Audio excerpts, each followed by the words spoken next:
नारायण। श्रीमद् भगवद गीता, तीसरा अध्याय, 10वां श्लोक और उससे आगे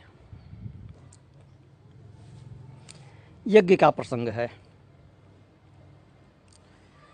पीछे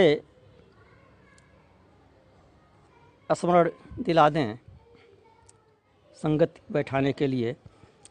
8वें श्लोक में कहे, नियतं कुरु कर्मत्वं कर्मजायो है कर्मणः शरीर यात्रा विचते न प्रसिद्धेद कर्मणः, कि नियत कर्म अवश्य ही करना चाहिए। जो शास्त्र विहित कर्म है वही नियत कर्म है। शास्त्र द्वारा जो नियत है उसे अवश्य ही करना चाहिए,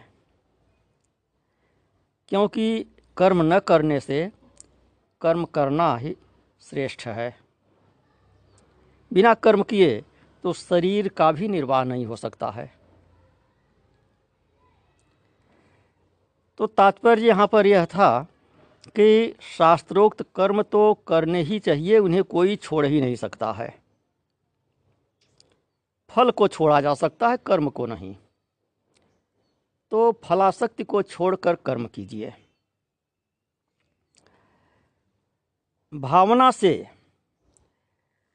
कर्म का त्याग करके स्वरूप से कर्म करिए। यह निष्काम कर्म गृहस्थ के लिए कहा।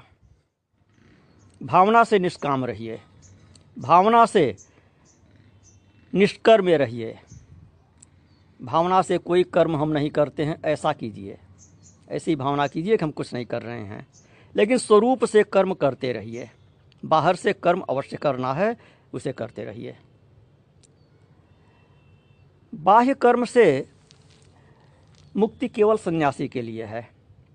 सन्यासी भावना से भी कर्म नहीं करता और स्वरूप से भी कर्म नहीं करता है। अन्य लोग कर्मों के फल को त्याग कर कर्म करते हैं। और कर्म क्या है? मुख्य कर्म क्या है? यज्ञ। यज्ञार्थात कर्मणोऽन्यत्र लोकोऽयं कर्म बंधः तदर्थं कर्म कौन्तेय मुक्त संगः समाचरः। 9वें श्लोक में कहा कि यज्ञ के लिए, यज्ञ क्या है? यज्ञ नारायण, ईश्वर। ईश्वर प्राप्ति के लिए जो कर्म किया जाता है, निष्काम भाव से जो कर्म किया जाता है, किसी भौतिक फलाशक्ति अथवा स्वर्ग इत्यादि की कामना से रहित होकर जो कर्म किया जाता है, वह कर्म बंधन का कारण नहीं होता है। इसके अतिरिक्त जो जितने कर्म होते हैं वे सभी बंधन के कारण होते हैं। इसलिए कहे तदर्थं कर्म कौन्तेय, कि ईश्वर के लिए कर्म करो, उसके लिए कर्म करो, उसके लिए अर्थात ईश्वर के लिए कर्म करो। मुक्त संगः समाचरः, और आसक्ति रहित होकर आचरण करो, भगवत का भजन करो।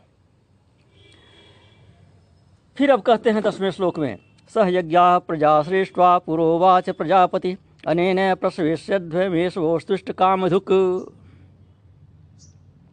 कि सृष्टि के आरंभ में ब्रह्मा जी ने यज्ञ के सहित ही प्रजा की रचना किया और कहे कि इस यज्ञ के द्वारा तुम श्रेय को प्राप्त करो। यह यज्ञ तुम्हें कामनाओं को भी प्रदान करने वाला हो और मोक्ष को भी प्रदान करने वाला हो। प्रजा से तात्पर्य यहाँ मनुष्यों से है, क्योंकि यज्ञ कर्म मनुष्य ही केवल कर सकते हैं। अन्य प्राणी यज्ञ आहुति वाला यज्ञ नहीं कर सकते हैं। यज्ञ के बहुत से प्रकार हैं। श्वास प्रश्वास इत्यादि भी यज्ञ ही है, खाना पीना इत्यादि भी यज्ञ है। तो उस तरह के यज्ञ तो सभी प्राणी करते हैं जो अनजाने में किए जाते हैं। लेकिन जो जानबूझकर प्रज्ञापूर्वक जो यज्ञ किया जाता है उसे केवल मनुष्य ही कर सकते हैं। तो यह श्लोक मनुष्यों के लिए है। मनुष्यों से कहा ब्रह्मा जी ने कि यज्ञ करो, यज्ञ तुम्हारे लिए श्रेय का साधन होगा।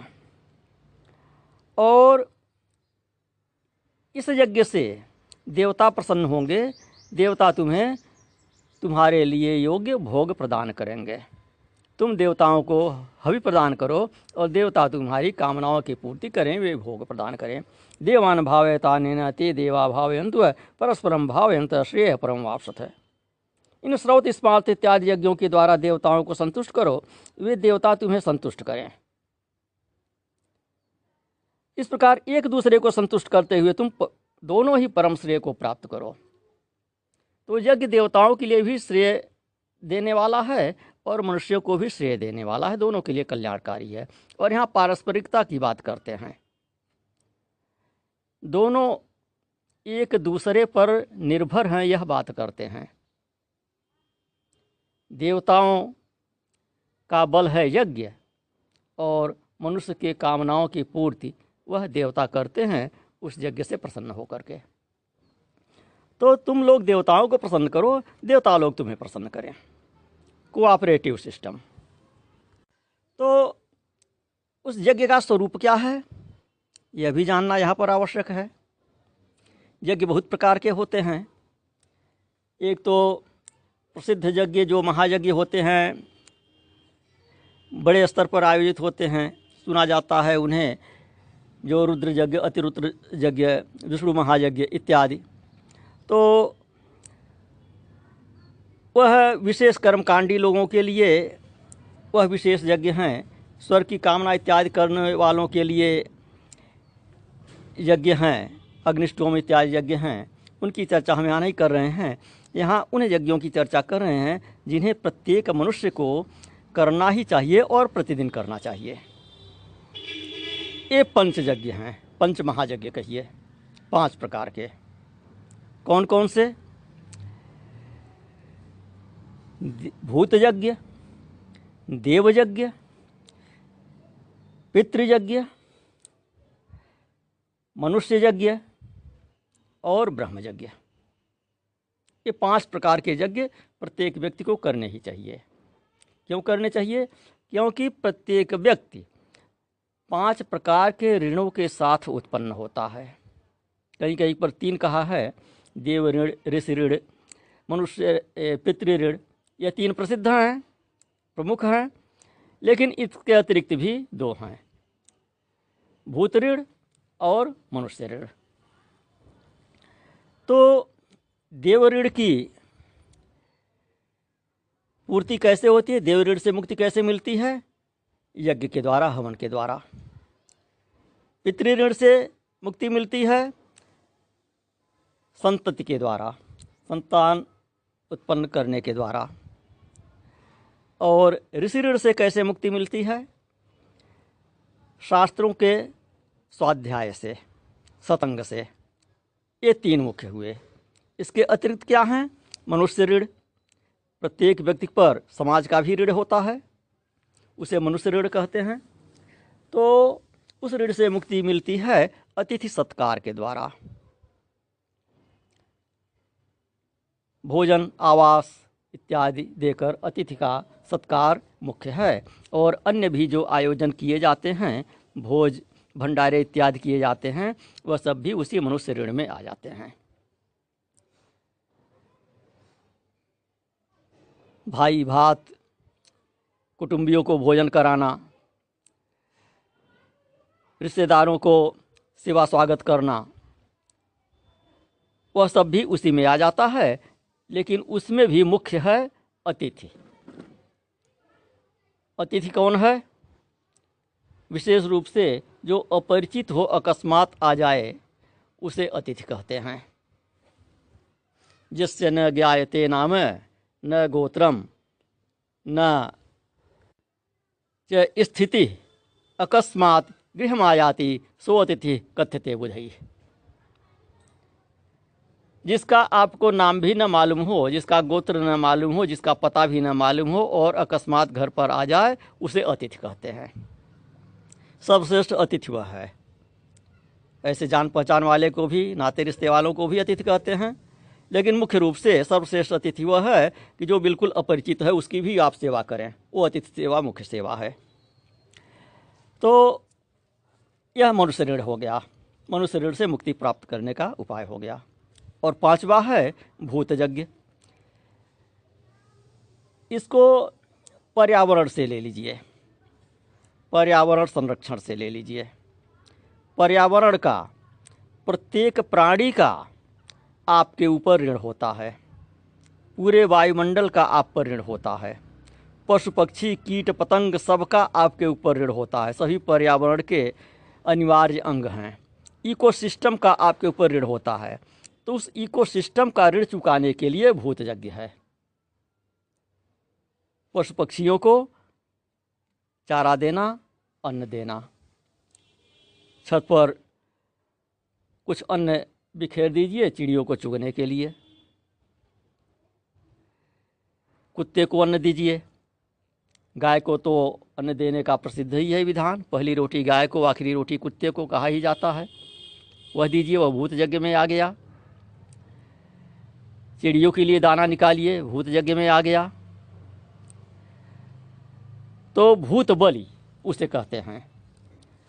पशु पक्षियों के लिए भोजन का अंश निकालना वह भूत यज्ञ है। वह भूत ऋण से अर्थात पर्यावरण के ऋण से मुक्ति प्रदान करता है। पितृऋण का दो प्रकार है पितृऋण से मुक्ति पाने का।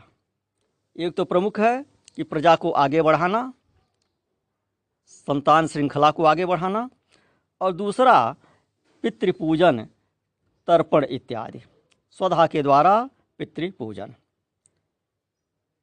और हवन करना, यह देवऋण से मुक्ति पाने का है।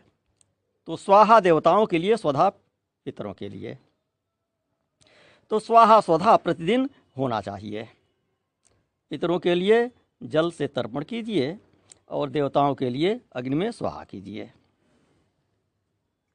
यहाँ तक कहा है कि इनमें जो 3 मुख्य ऋण हैं उनको चुकाए बिना, 3 प्रमुखता से केवल कह दिया है, 5 ही सम्मिलित समझें, तो उनको चुकाए बिना संन्यास लेने का ही अधिकार नहीं है, ज्ञान मार्ग में प्रवेश करने का अधिकार नहीं है बिना 5 ऋण चुकाए। ऋणानि त्रीणि अपाकृत्य मनोमोक्षे निवेशयेत् अनपाकृत्य मोक्षं तु सेवमानो व्रजत्यधः। ऋणों को चुकाए बिना जो मोक्ष मार्ग में आता है, संन्यास मार्ग में आता है, उसका पतन होता है, मनु महाराज कहते हैं।